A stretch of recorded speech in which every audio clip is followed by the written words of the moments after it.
चलिए up to 23 हमने पहले ही डिस्कस कर लिया MCQs. Look at MCQ number 24। The mean of 15 observation और 15 numbers is 15. If two numbers 12 and 18 are excluded, then the mean of remaining observation. Okay, originally 15 observation का total देखा जाए तो 15 इंटू 15 करेंगे तो 225 सिग्मा एक्स होता है, लेकिन ये करेक्टेड सिग्मा एक्स चाहिए मुझे। तो करेक्टेड सिग्मा एक्स 225 में से दो जो ऑब्जर्वेशन रिमूव करने हैं 18 और 12 वो मैं रिमूव कर रहा हूं। चलिए तो -12 -18 तो ये हो जाएगा 195। तो नया जो एक्स बार होगा वो होगा 195 डिवाइड बाई n 15 है, लेकिन अभी दो ऑब्जर्वेशन रिमूव कर दिए तो ये 13 होगा और आंसर आप निकालोगे तो वो भी 15 आएगा और 15 आंसर है तो ऑप्शन ए टिक करेंगे। उसके बाद है if arithmetic mean of 7, 5, 13, x and 9 कितने ऑब्जर्वेशन है 1 2 3 4 5 मतलब डिवाइड बाय 5 करेंगे और वो है value 10।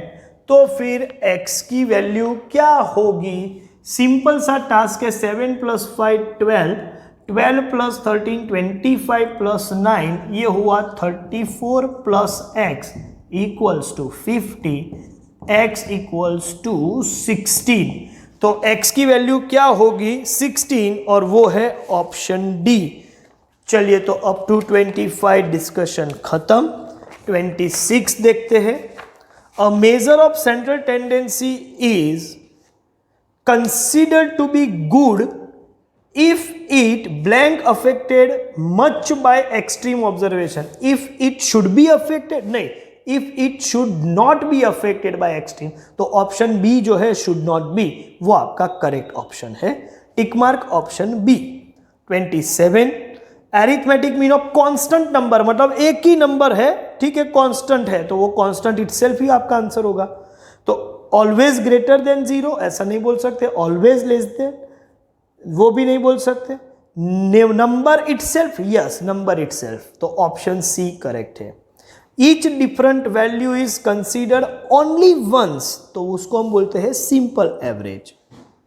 And each value is considered as many times as it occur तो इसका जितनी बार रिपीट हुआ है उसको हम वेट मान के चलेंगे, मतलब वो फ्रीक्वेंसी को ही वेट समझ के चलते हैं हम, तो उसको हम बोलते हैं वेटेड एवरेज। तो 28 का आंसर ए और 29 का answer B.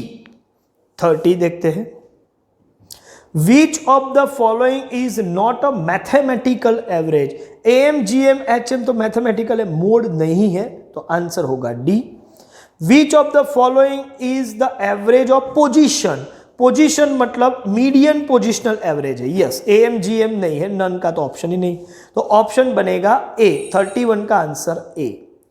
If the group data has open end classes one can not calculate. Open and में मीडियन और मोड कैलकुलेट होता है, AM, GM, HM नहीं होता। तो हम देखते हैं यहां पर मीडियन हो सकता है, मोड हो सकता है, मीन नहीं हो सकता। क्वार्टाइल भी निकाल सकते हैं क्योंकि वो मीडियन का ही पैटर्न है क्वार्टाइल में। तो आंसर होगा सी।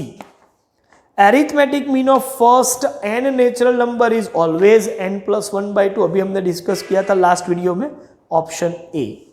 nth root of product of given n items is a geometric mean तो ये ऑप्शन कौन सा है? ऑप्शन सी है।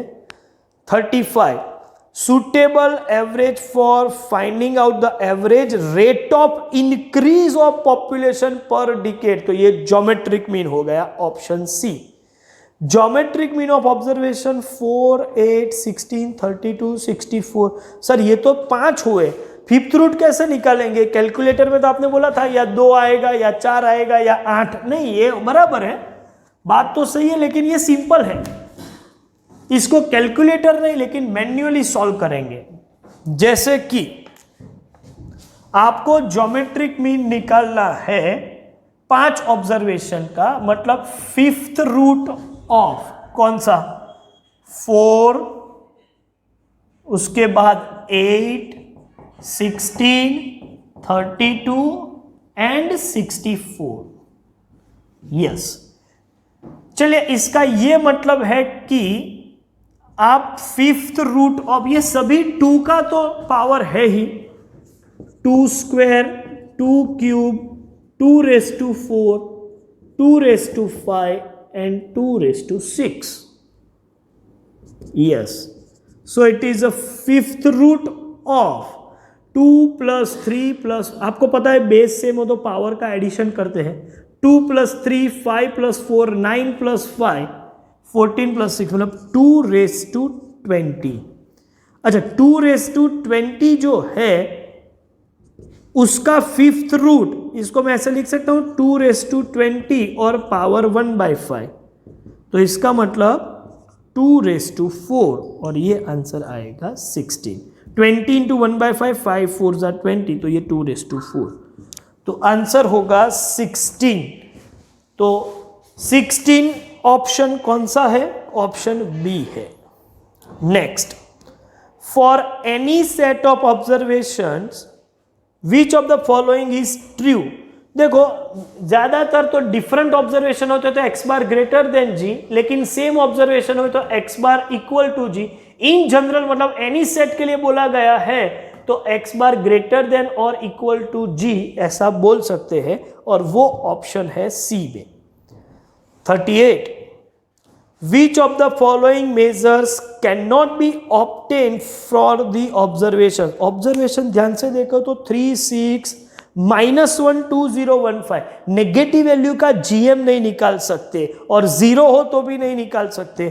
उस हिसाब से देखा जाए तो कौन सा मेजर नहीं निकाल सकते? मीन मीडियन मोड, जीएम नहीं निकाल सकते। ऑप्शन डी टिक करना है। What is geometric mean of 4 and 9? मतलब ज्योमेट्रिक मीन इज दो observation, square root of 4 and 9, तो स्क्वायर रूट ऑफ 36, आंसर आएगा 6। और ये कौन सा ऑप्शन है? ये है ऑप्शन बी। आगे बढ़ते हैं। When calculating average rate of debt expansion from a company, अच्छा एक्सपांशन का मतलब डेट बढ़ रहा है उसका रेट, तो इंक्रीज और डिक्रीज का एवरेज निकालना हो तो ज्योमेट्रिक मीन सुटेबल है। The correct mean to use is the geometric mean, और वो ऑप्शन कौन सा है देख लो, ऑप्शन सी है। आगे बढ़ते हैं। Question number 41, if n observation in a series is negative its GM will B.